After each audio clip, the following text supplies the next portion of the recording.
Let me ask you something, and be honest. Someone texts you at 4 o'clock on a Friday. Plans tonight? You look at your phone, and somewhere inside, a small part of you thinks, please cancel. If that's ever been you, this video is for you. Because somewhere along the way, something shifted. Staying in stopped feeling like a failure and started feeling like a reward.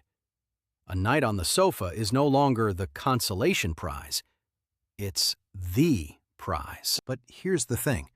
Most people feel quietly guilty about this, like they've become boring, like they should want to be out there, social, buzzing. Today, we're going to untangle that guilt with a little help from psychology, a touch of neuroscience, and a lot of permission giving. Stay with me. There's a reason this shift tends to happen in your 50s and 60s, and it's not age. Researchers call it socio-emotional selectivity, and it describes something most of us feel but can't name. The idea is this. As we move through life, our sense of time changes. When we're young, time feels infinite, so we chase novelty, new experiences, new faces, new everything. FOMO, fear of missing out, is actually a rational response to an unlimited feeling future. But as we get older, our time horizon shifts, not in a morbid way, in a clarifying way. We start to ask, does this actually matter to me? Is this genuinely where I want to spend my time and energy? And a lot of the time, the honest answer is, no, I'd rather be at home. That's not withdrawal.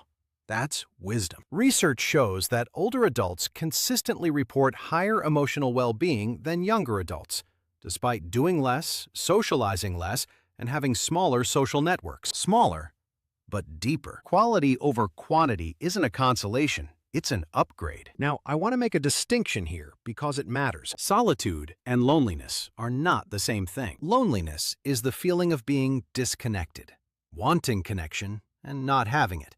It's involuntary. And yes, chronic loneliness has real consequences for health and well-being. Solitude is different. Solitude is chosen.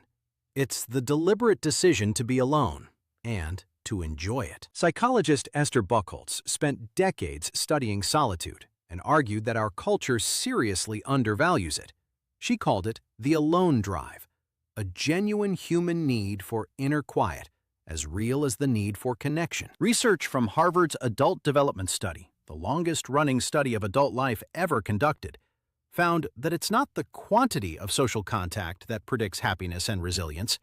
It's the quality. People with a few close, warm relationships consistently do better than those with wide but shallow social networks. So if you're choosing fewer, better connections and filling the gaps with solitude you actually enjoy, you're not falling behind. You're ahead. Here's where I'll bring in a tiny bit of science. I promise to keep it short. When you're constantly stimulated, social events, screens, noise, your brain doesn't get much chance to process. But when you're quiet and alone, something interesting kicks in. Neuroscientists call it the default mode network.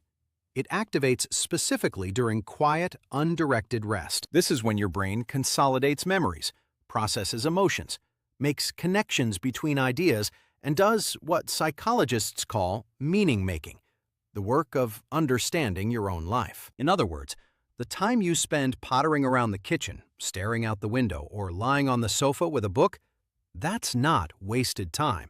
That's your brain doing important work. There's also good evidence that chronic overstimulation, always on, always available, always reacting, is genuinely draining. Not just tiring, cognitively expensive. Choosing quiet isn't laziness, it's maintenance. So if solitude is natural, healthy, and even wise, why do so many of us feel guilty about it? Because we live in a culture that prizes productivity, sociability, and busyness as virtues. Saying, I stayed in on Saturday night, still carries a faint whiff of embarrassment, like you didn't have anything better to do. But here's what I think is actually happening. A lot of us in our 50s and 60s have finally figured out what we actually like, not what we're supposed to like, not what looked impressive, not what gave us a good story, what genuinely, quietly restores us. For some people, that's a walk, a book, a long bath, cooking something slow, a conversation with one person you trust completely, sitting in a garden, a film with no one asking you to pause it. These are not small things. These are not settling. This is the life you've been working towards, and it turns out it has fewer people in it than you expected. That's fine. Research actually backs up what you already know. After 50, people consistently report greater clarity about what matters. They stop doing things out of obligation and start doing things out of genuine desire. I do want to say one thing, briefly and without alarm. There's a difference between enjoying solitude and drifting into isolation without noticing. Choosing a quiet evening over a crowded pub. Completely healthy. Slowly withdrawing from people you care about because it feels easier. That's worth a second look. The people who do best in later life tend to have what researchers call a relationship anchor. One or two people they can be genuinely honest with. Not a dozen. One or two. If you have that, you're in good shape. If you're not sure, it might be worth thinking about who those people are for you. Not as a warning, as a question worth asking. Here's your one action this week, and it's not social media. Schedule one intentional solo hour. Not screen time, not half listening to a podcast while doing something else.